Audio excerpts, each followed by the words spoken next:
plant is called marshmallow. Now, this herb may be the most powerful aid for your digestive system. Its leaves and root are antibacterial, but most importantly, they contain a sap-like substance called mucilage. As this mucilage goes down through your digestive tract, it will gently coat your stomach, intestines, and colon with an additional protective layer, soothing any inflammation along the way. You're probably going to thank me after you try this for stomach ulcers and other digestive disorders such as heartburn, indigestion, constipation, irritable bowel syndrome, and Crohn's disease.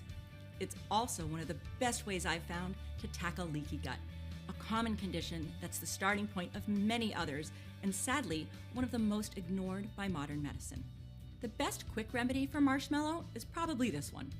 Pull a few marshmallow roots, wash off the dirt, and add them to a glass jar or cup.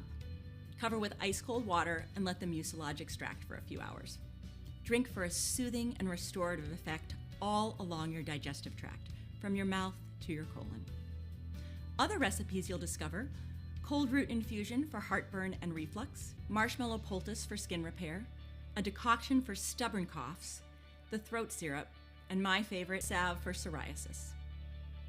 The sixth plant is evening